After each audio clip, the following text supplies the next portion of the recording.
Good evening and welcome to Andrew's Live Bible Study. My name is Karen Conrad and I'm so glad that you are joining us tonight.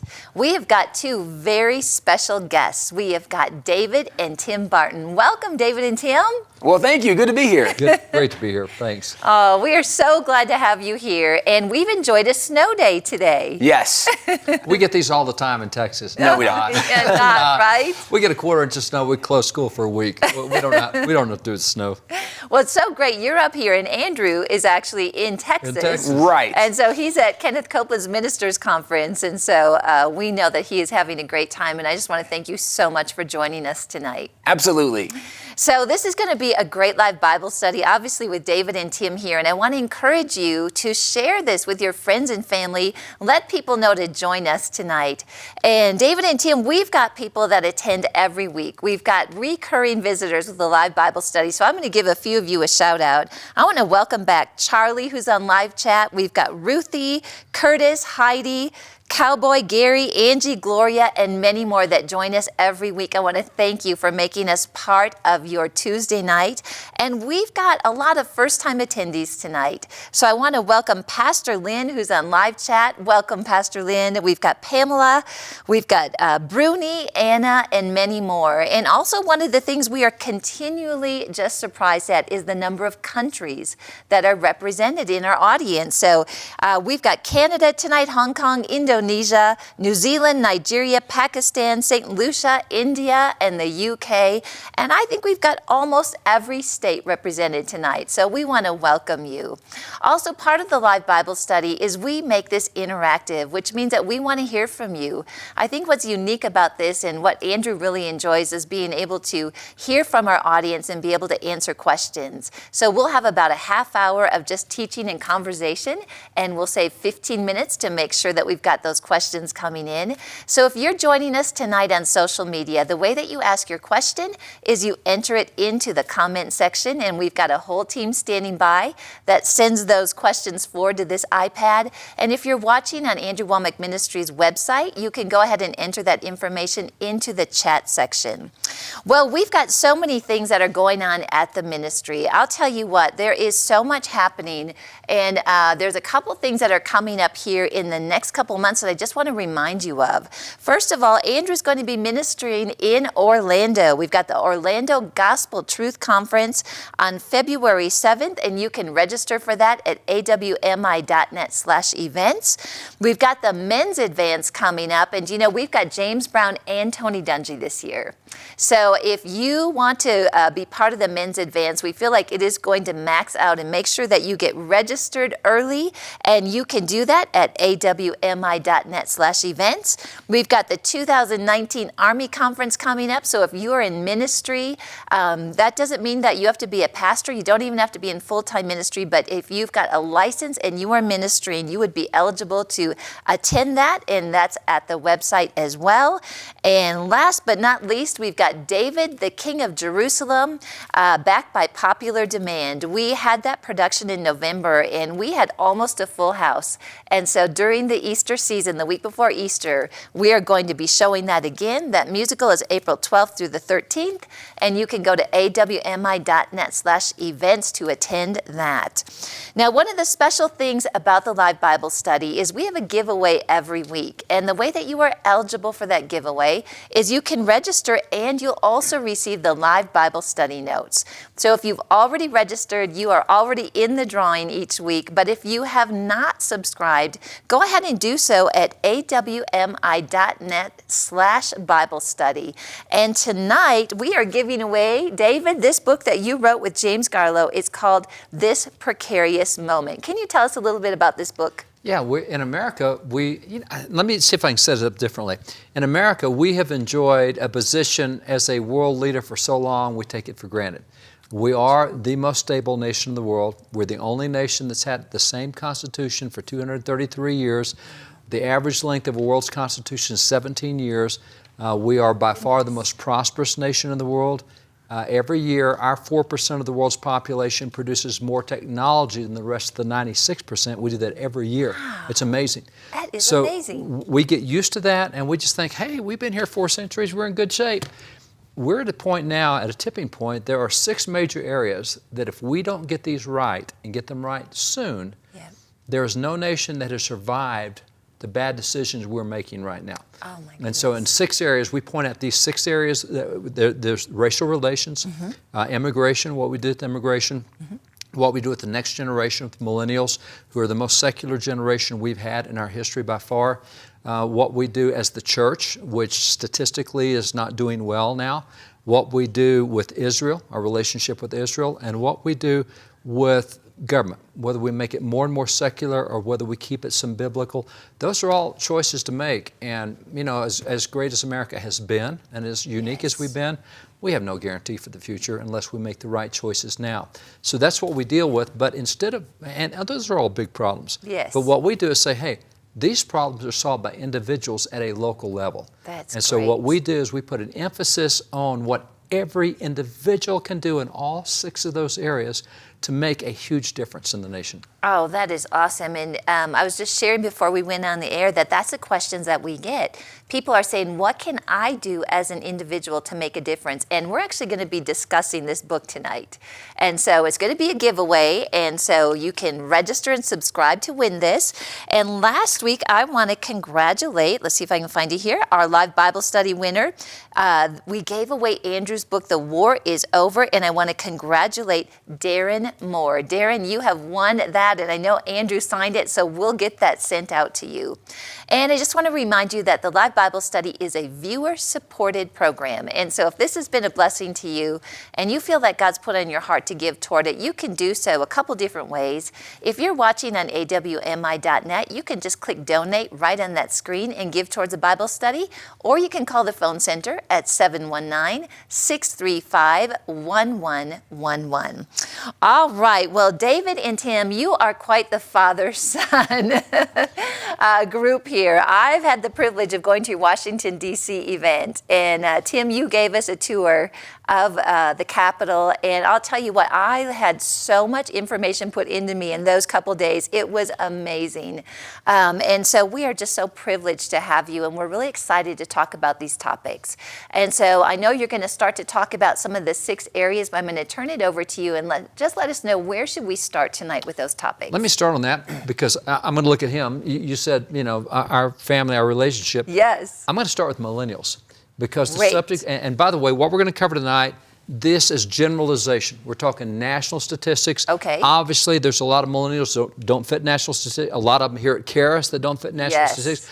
But they're the exception, not the rule. So all these things we talk about tonight, whatever it is, we're talking generalities. So we get it. There's exceptions. But having said that, However, some things are true for all people, right? We're going to talk about millennials are a very relational generation. That's true for every millennial. You might be an introverted millennial, you still enjoy relationship, right? So some things are going to be universally true. However, there are some nuanced differences where you might say 92% of millennials, so basically all millennials.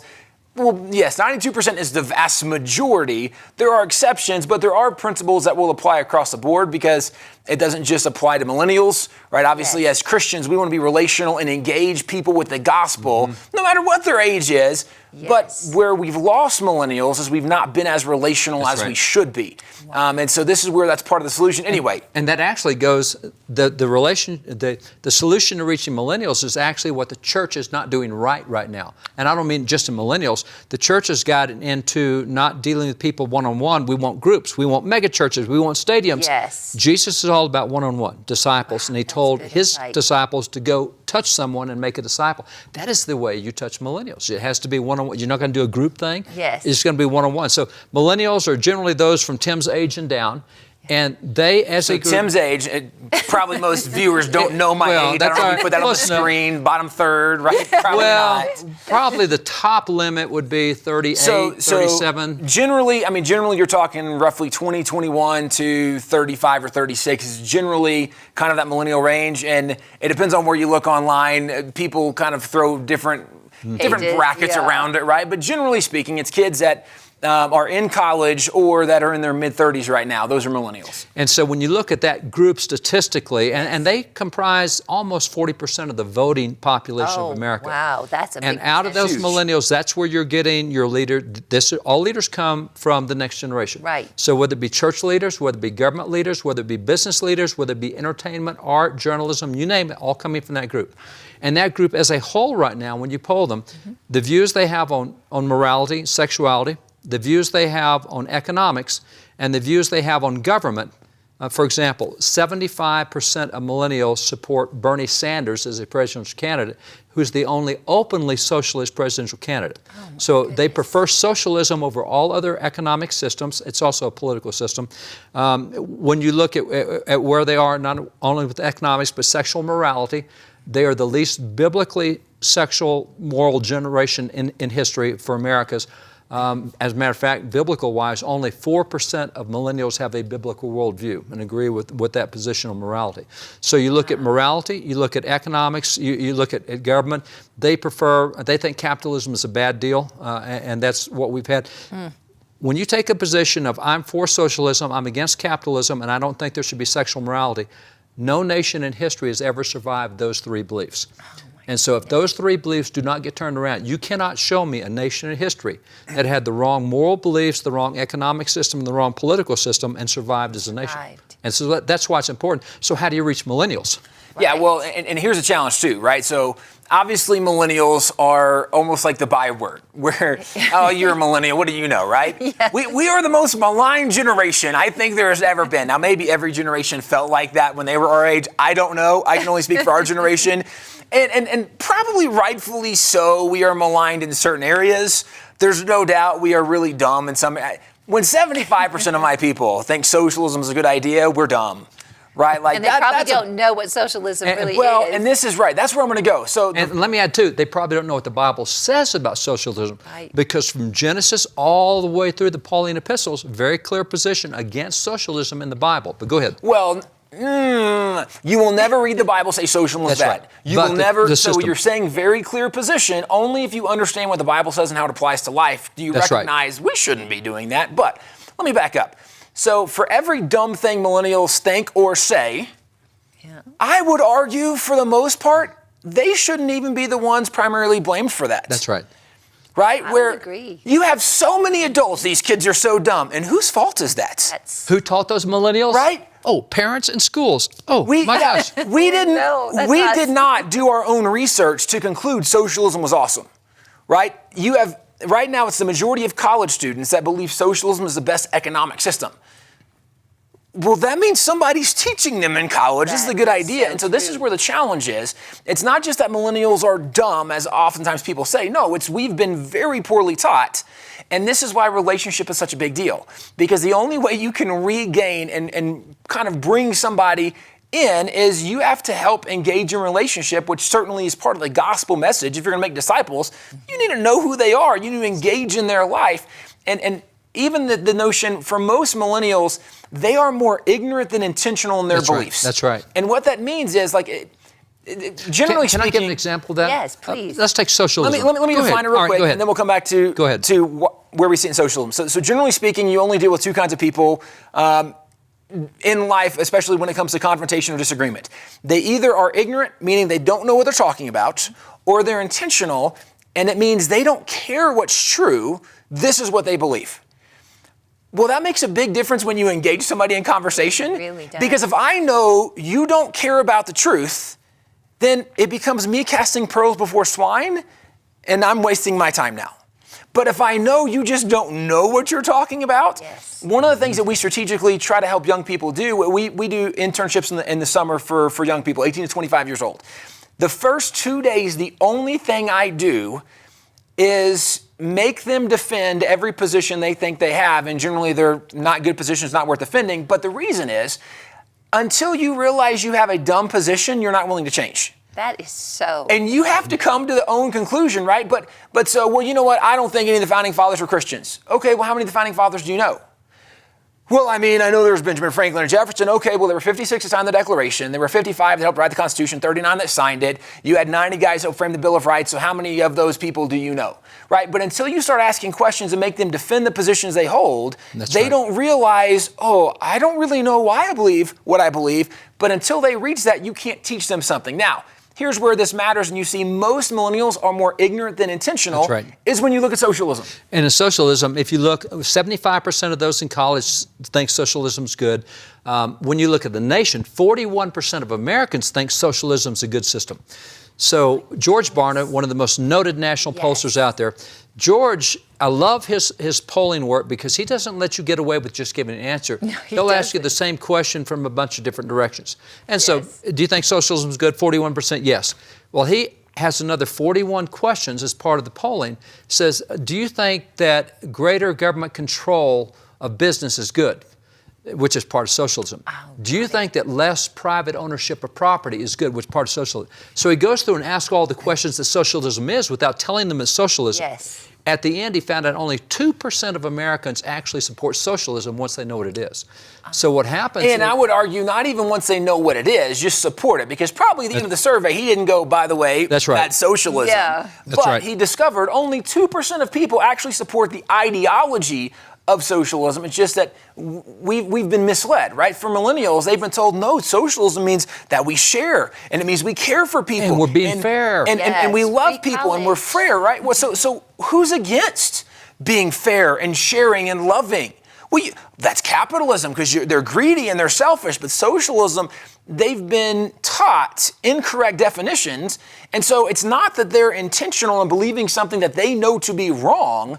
They're just ignorant and they don't really know what they believe. And the challenge is for most adults, they get frustrated with going, oh, these kids are dumb, right? Oh, they don't know what they're talking about. Being frustrated doesn't solve problems. That's true. Right? I mean, Jesus of all people, right, had the reason his entire ministry to be frustrated with everybody. Compared to Jesus, we're all dumb, right? I mean, like, ridiculous. Jesus is like, oh. Peter is amazing on this regard, right? Because obviously you read the book of Acts and the Holy Spirit comes and he has power and he gets up and he says amazing things. I would contend it's not until the book of Acts he says one good thing. Because every time you read him in the gospel, he's saying something dumb and you're like, ooh, that's not right, right? Like Jesus should have thrown this dude out a long time ago. But getting frustrated doesn't solve problems. And so what Jesus did was he, in spite of their ridiculous thoughts and ideas, he trained them, hey, so what do you think about this? So what do you think about this? And what do you see when I said this? And he asked them, well, he was training them. He asked questions. Right? And this is where asking questions is the very best way, I would argue, to engage all of culture, but especially with millennials. Because we often want to tell them what's right, but again, that's right. If they think they have the answer, well, then it's my truth against your truth. Right. No. We don't each get to determine truth, right? There is only one Jesus, right? Truth, I'm the way, the truth, and the life. But we have to help people understand, and through questions, that what you're holding, the position you hold, really isn't sustainable, but until they come to that conclusion themselves. Because you can't just say, okay, you are dumb, you never should believe that. That's not a winning argument. Well, nobody wants to hear that. So let's go back. Well, you get defensive at that point. Exactly. And if I can just elucidate on what Tim said, look at what Jesus did in the Gospels. He asked 300 questions. And most people don't notice how often Jesus didn't answer all that many questions, but he's always asking questions that makes you think. And question of socialism. Oh, you like socialism? Do you know socialism has been around over 5,000 years recorded history? Thousands of nations have used it. Can you find me one nation and thousands of nations in 5,000 years where socialism increased prosperity, increased individual wealth and individual prosperity, where that it gave individual freedoms, and where that nation remained a strong, safe nation? You won't find one example. One. So what makes you think that if we become socialistic, we're going to be any different from the thousands? So ask questions. You don't have to lecture and preach. And let me give you the stats on it. To get them engaged in it. How did we get here? I mean, I know that's a big question, but if you look at the parents, we're, like, I'm a baby boomer. I have a millennial son who, praise God, went to Charis Bible College and is very similar to, like he's really doing well. But when you look at society and you say it is really our responsibility as parents, how did they get indoctrinated Sure. so opposite? So there's a lot of factors. First of all, millennials, it's almost 50% of millennials that grew up in a broken home. So that already makes a big difference, okay? Yes, that's right. And not to mention that they saw their parents' definitions of morality or sexuality or whatever the case is. Because it's easy to say, do what I say, but most people look at what you do, especially if it's your kids, right? So they almost 50% come from broken homes, number one. Number two, they grew up in education systems where everybody's a winner, right? Everybody gets a trophy. You participated, well done, here's your trophy. Number three, their education system also told them, well, you need to do whatever you think is right. And think about where we are today when it comes to gender, right? You pick whatever the topic is, right? But how do you feel? Well, you can't tell someone that's wrong. This is astounding to me, There's right? no truth. There's nothing more simple when it comes to the matter of gender than the science and biology. Right, let's look at chromosomes for just a second, right? This should be the least complicated discussion we've ever had, and yet we say, no, what matters the most is how you feel and what you think. And when we've made truth how you feel and what you think, we haven't grown up in a home where there was a strong moral structure where if truth is now relative and subjective, well, then why can't I do whatever? And this pulls in both the church and the family. Because again, going back to George Barna, Barna for 30 years has been polling heavily in the Christian community. He polls everywhere politically. I've hired him for political polls and other things. And that's where you got to start is politically, but his heart is for the Christian and the biblical community. And so he polls on every conceivable thing out there. And what he's found is, as he says, in 70 different moral categories of behavior. And you can think of 70 moral, oh my gosh, what is that? Well, maybe that's cheating, maybe that's lying, maybe that's stealing, maybe that's adultery, maybe that's porn. Who knows what it is? 70, he said, we can find no statistical difference between professing Christians and non-professing Christians in their behavior. 70 categories. So if you're growing up in a Christian home where the morality is no different than anybody else, then what benefit is there to faith? And this is why one of the sections in that book deals with a church. Because there's no doubt, if you look at culture, the church is supposed to be the barometer, right? It's supposed to be the gauge for culture. It's the thermostat on the wall. No, we're going to fix this. The church has been so disengaged in so many areas because we've thought, well, the only thing we need is if we can just introduce people to Jesus, he will solve all their problems. I'm a Christian. I love Jesus, and I'm grateful for all the things he has done in my life. However, it wasn't just me learning about Jesus that solved problems in my life. It was me learning to live biblically. That's right. That it put me in a position where I could live in blessing instead of doing things that will never be blessed. And this is where the church has failed. We've done a really good job inside of the Christian community of making converts, a really bad job of making disciples. But again, these are things in the book. We go into detail and statistically, right? George Barton has been a friend for a lot of years, and so he was very helpful getting us a lot of information. So we have a lot of raw data, but we show, okay, so if this is where we were, this is where we are, how do we get to where we want to be? And there's so many practical solutions because even this idea, right, we're looking at culture is so messed up. What if everybody... So what if everybody watching, what if you just said, you know what, I know somebody, and let me just disciple this person for 1 or 2 years, and then once I've poured into them, then I'm going to show them how to find somebody, and I'm going to find somebody else. If we started making disciples, we actually go to the principle of multiplication. That's right. And at this point, it's exponential. Right, if I go from 1 to 2 and 2 to 4 and 4 to 8, well, right now, 72% of America professes Christianity. We know that they don't live biblically. 10% of Americans possess a biblical worldview. But if 10% of Americans took 1 or 2 years and said, I'm going to make a disciple, well, in 1 or 2 years, 20% of America. 20%. And then 40% of America. Multiply. And then 80% of America. This is not as complicated as we think. And a lot of the reasons that we aren't as engaged as we should be is because we're looking for bigger solutions outside of ourselves. What can the president do? What can this pastor do? What can the church do? That's right. Right. We look for a solution. Jesus. Right. Jesus had thousands he dealt with. And yet it came down to 11 when he left. Now, there was certainly more than that in the upper room, and there were more followers. We know about 11.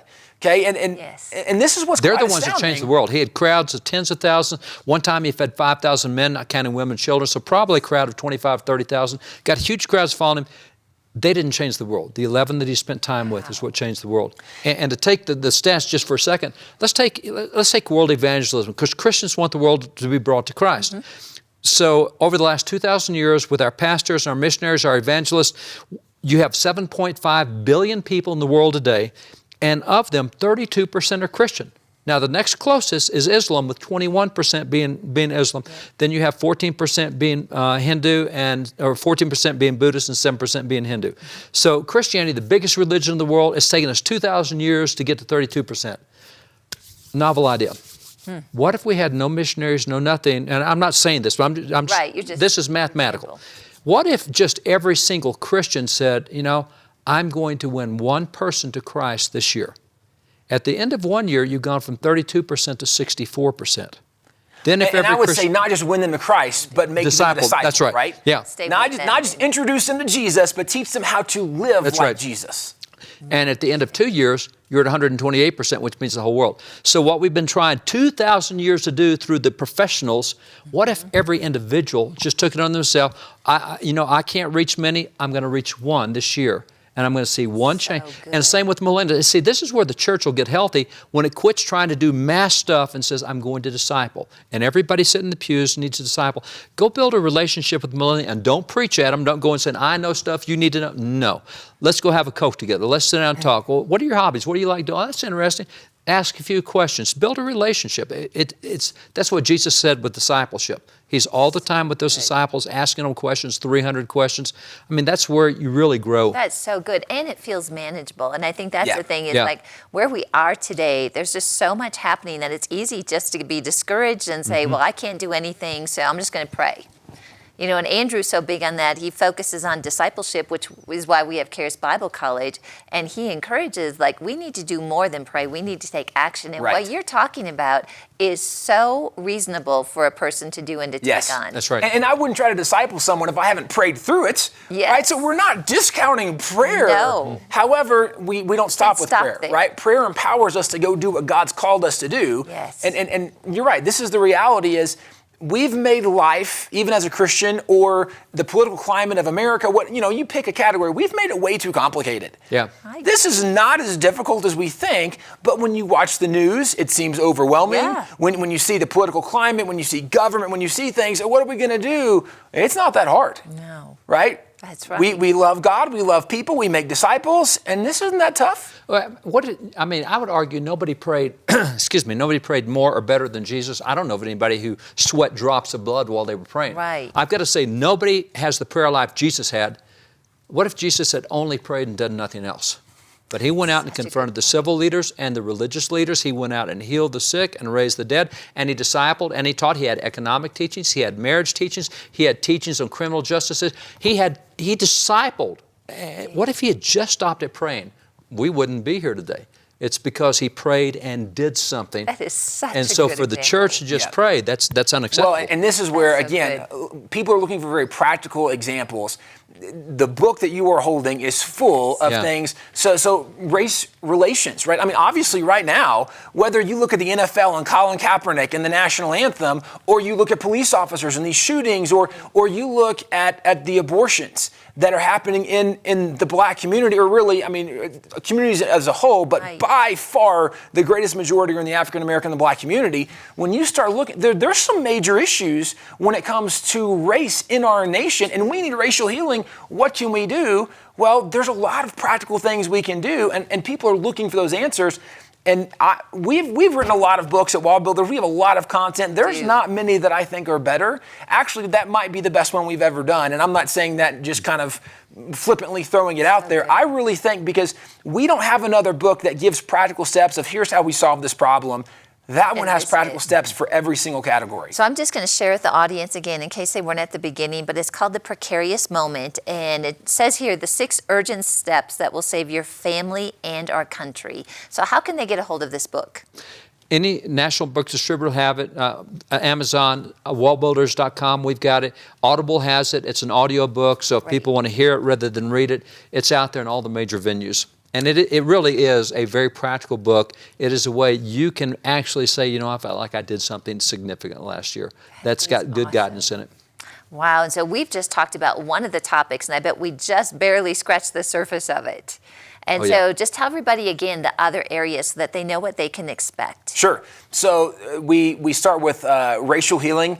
We deal with immigration, which certainly is a big deal. It's in every news station, right? The wall. That's why the government's shut down right now. What are we going to do?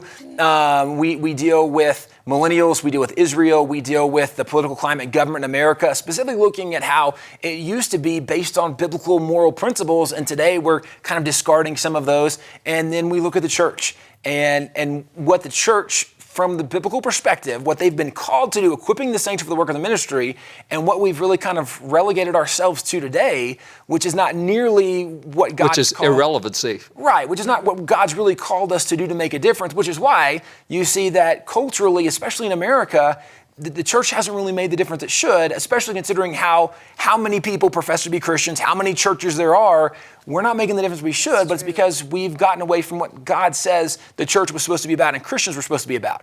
So those are the 6 categories. That is so good. And you have used such great practical biblical examples of Jesus in our discussion tonight. And so my guess is that's going through the whole book, that you're bringing it back to what the Word of God says and what Jesus does. Yeah, very, very practical biblical principles on every category, right? Because if you look at immigration, right, well, the Israelites were having to deal as they're going through nations and people want to join them. And so what do you do and how do you do it and what does assimilation look like? And so the Bible is full of answers for all of these categories. Sometimes we have to have somebody help us see the connection, and then the light bulb comes on and we go, I totally get it. I see that now. So good. And so this is hopefully to help the light bulb come on for some people. Gosh, you guys, this has been awesome. I can't even believe we're at the point we have to take questions. This has gone so fast. But I was just sharing with both of you that we were getting questions coming in before we even started, knowing that you two were going to be on tonight. So are you ready to take some questions? Absolutely. All right. So we've got a question here from Fred on live chat, and he says, how do you help a U.S. representative understand that we are not all going to die from global warming or World War III? Okay, do you want to start or do you want me to? There's, again... Because we both have thoughts on this. That's right. Well, good. We want to hear from both of you. The first thing is you're not going to change a U.S. representative's mind. A U.S. representative, you're not going to change his mind unless you have a relationship with him. Absolutely. There are at least 760,000 citizens in his district. They represent every polarized view and every weird view and every sound view and every good and bad view. And he gets inundated with views. And your view is no more important than anybody else's unless you have a relationship. So if you have not built a relationship with them and shown that you can be an ally to help them and that you want to help them, there's nothing you're going to do to change them. Now, what you need to do is back up to school and get schools teaching the right stuff and get science, but that's a different discussion. Well, and let me also say, so that relationship ought to start with a personal face-to-face. So whether you go to the district office, if you're in D.C., that's awesome, but it ought to start with something like, hey, I just want to let you know I'm so grateful for who you are and what you're doing, that you're sacrificing to represent us, the time you're putting in. That's right. Appreciate them. Is there something I can pray for you? I mean, because I don't know where I'm a Christian, and I want to pray for people that God's put in my... I would do nothing but love on them and encourage them, and I would do nothing but love on them and encourage them the first several meetings. That's right. Because you have to have that relational investment, because they have to go... They have to know you're not wacky before they start listening to you. Yeah, they have to go, I like this person, because until they feel the connection and they want to be engaged relationally, they're never going to listen to what you say. They might be a very good politician and go, oh, thank you, so that's great advice, thank you, I'm going to think about that. They don't care. They don't think about that. Because they know how to play the game, which is largely what gets so many of them elected in the first place. But when you form a relationship, all of a sudden, now if they feel like you're someone they can trust, and this is where, to me, again, questions is the most significant for all of culture. So I wouldn't even go and say, hey, you're wrong on this issue of climate change and global warming. I would go and say, hey, have you seen this study? What do you think about this one? Because it seems to be different than some of the other things I hear. Have you seen that there has not been a temperature increase since 1996? We're 23 years and haven't had a temperature. Wow, I'm not sure what the global warming is because it hasn't warmed in 23. You ask questions. And you don't go to teach them, right? You do not teach them. So That's right. even the idea of it hasn't warmed in this. Yeah, so what do you say right. about that? I presented it wrong. You're right. But yeah, you don't try to teach them anything initially. Now, again, if you have a relationship, if this is somebody you grew up good old boys with and y'all went to school together and you've been in church together, that's a lot different. We've got data on that. We can get you information. Yeah, because you have that relational connection. But this is where there has to be a long-term goal and vision, and so often we want the quick solution. That's right. You're not going to change it fast. The second thing I would throw out, having a relationship, the second thing is, this is a long term on our part.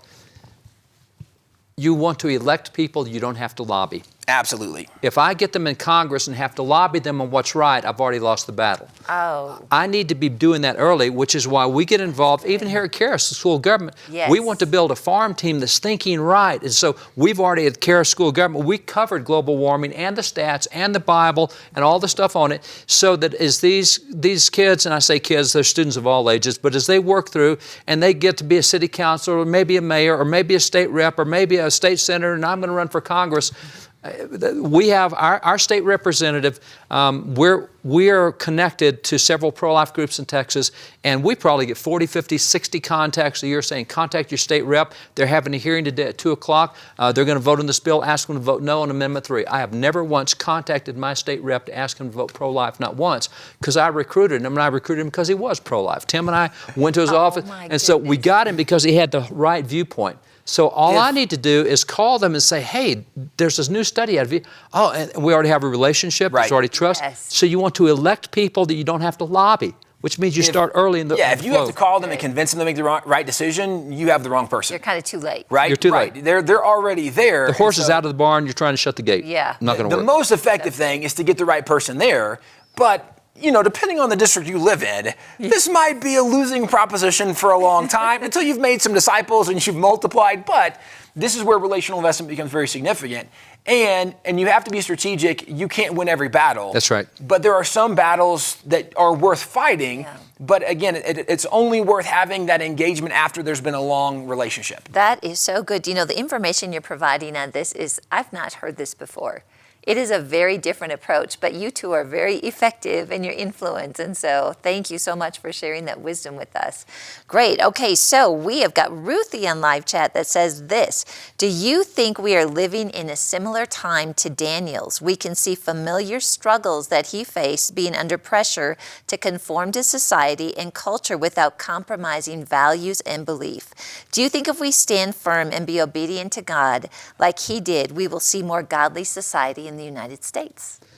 I would answer that with Ecclesiastes 1:9. That was my exact thought. There is nothing new under the sun. All the changes of technology. We are Daniel with different technology than he had. The issues are the same. He had massive big government back then. He had massive religious persecution. The government targets him for his faith. He had friends who were.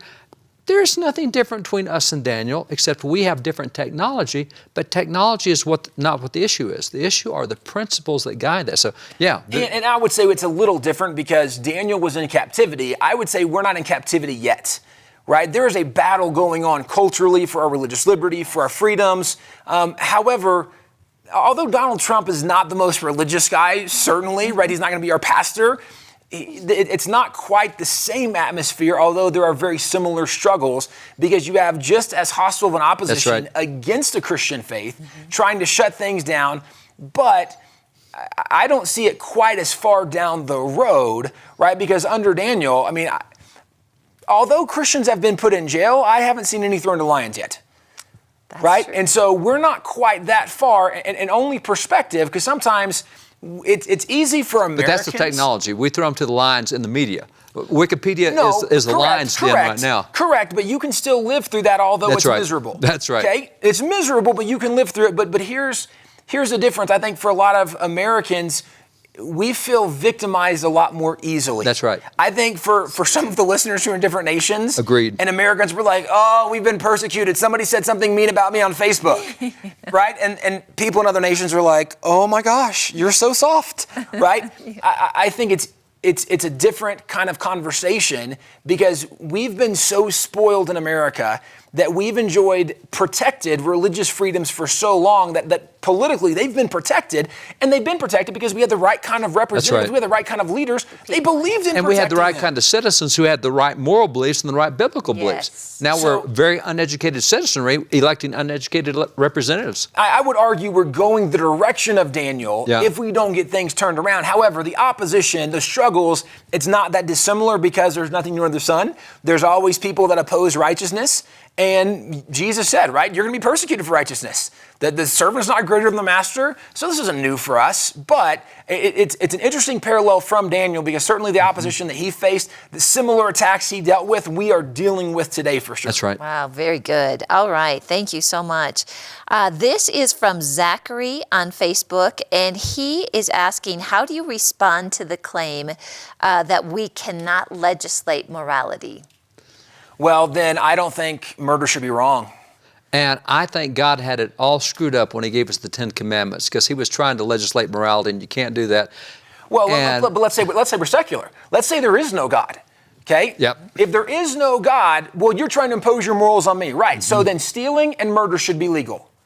Because we can't say those things are wrong. We can't say that those are immoral things, because now you're legislating morality. Every law is based on someone's view or perspective of morality. And that's the question. It's not whether you legislate morality. Whose morality are you going to legislate?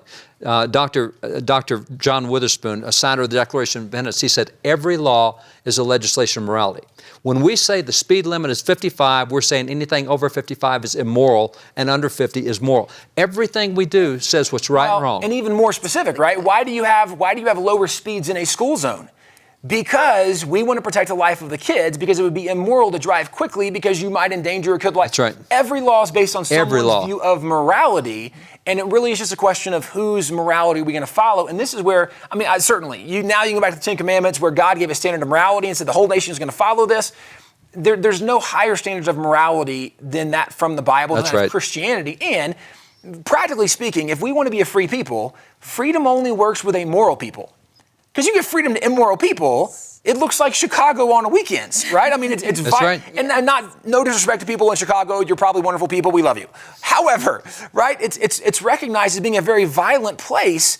Well, because when you give freedom to people who don't think there are moral rights and wrongs, they will do wrong things. So we ought to be teaching morality. We ought to be legislating morality. It's just a question of whose morality to be legislating. See, what happens is the more moral you people are, the less laws you need. Laws are there to try to create moral behavior, whatever is that is deemed to be. So right now, the statistic is, I saw this in a national newspaper, that if you take the U.S. federal code, and if you read 700 pages a week, because we're all responsible for the federal code, we all live under it, we can all be arrested under it. If you read 700 pages a week, it'll currently take you 25,000 years to read the current federal code. Oh my We're passing laws at an unbelievable rate, trying to get people to do what's right, and you can't if the heart's wrong. And so that's why the 10 Commandments are so good, because they deal with the heart on a civilization. You cannot be civilized. I don't care what religion you are. If you don't have the 10 Commandments, that's the basis of civilization, that you respect life, you respect private property, you don't steal, you don't perjure yourself and get someone else hurt. All well, that. That's what Jesus said in one of the Gospels, right? That all wickedness flows out of the heart. Mm-hmm. And so if we don't resolve the heart, then ultimately we're not going to resolve these issues. So new laws don't solve heart problems. That's right. You have to reach the heart of people, which is where we would go back to the church. We'd go back to engaging millennials in relationship, right? That this is where some of these solutions are far-reaching for the nation. Yes. But it's where ultimately the idea of legislating morality, of course you legislate morality. That's and I don't mean to be disrespectful to somebody asking the question, maybe it's rhetorical, I don't know, but it's foolish to say we don't legislate morality or we shouldn't legislate morality. Of course you should. It's just a question of whose morality you're going to legislate. Well, I think a lot of times, too, people don't understand all the things that actually are considered legislating morality. Like you brought up, like 55 miles per hour. Mm-hmm. Most people wouldn't see that as legislating morality, but you've helped us to see that. You're setting a standard of what is right and what is wrong. Yes. And it may differ from person to person, which is where people want their own truth. Right. And that's what libertarianism often gets into. I'll determine my own morals.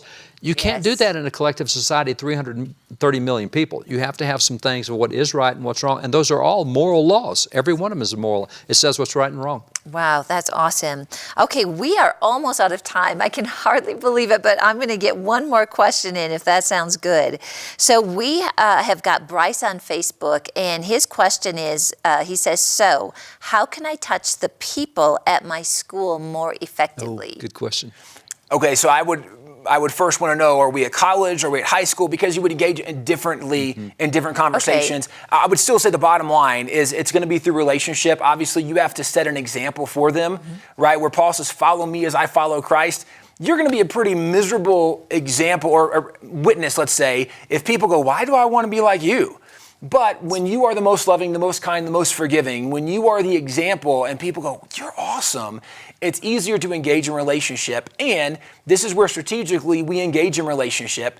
And we have to think long term. I don't have to win my whole school, but if I can engage 2 people and I'm going to sit with them at lunch, whatever days throughout the week, and we're going to have conversation, and I'm just going to love on them. So how's your family doing, right? So how's sports going, whatever it is, but engage relationally and think long term. And with that goes asking questions, because when you engage, you're going to ask them questions, and you don't have to answer the questions you ask. Make them think about it, and 2 days later come back with something. Then don't feel like you have to have all the answers. That's exactly right. Because they might say, what about this?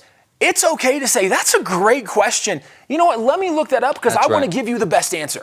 I don't want to just make something up and be wrong. Let me look it up so I make sure I give you the best answer.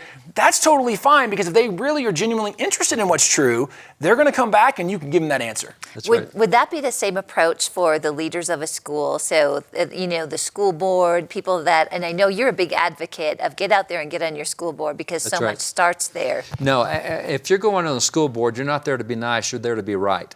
You're the adult supervision in the room. And so if your school has got 600 kids under the school board or 60,000 kids, you're not there to make friends. You're there to create an environment for them that maximizes learning, that keeps them safe, that helps establish moral standards of right and wrong.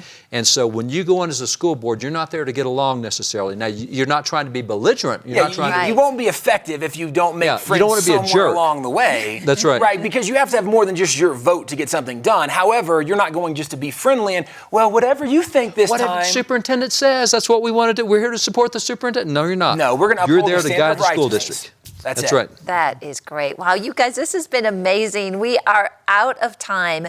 I do want to share with the audience that if you want to learn more about David and Tim, go to wallbuilders.com, correct? Yes. That's right. All right, there is so much information out there.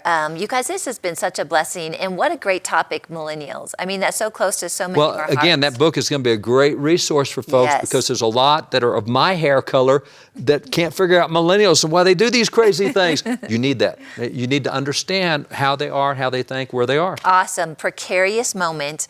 And I also want to just remind you that we've got prayer ministers that are available. So if you've got any questions, if you need prayer, if you need help with anything, call us at 719-635-1111. And David and Tim, thank you so much for being part of the live Bible study. It was a pleasure. Always great. Such a blessing. Well, good night, everybody, and God bless you. Thank you for joining us.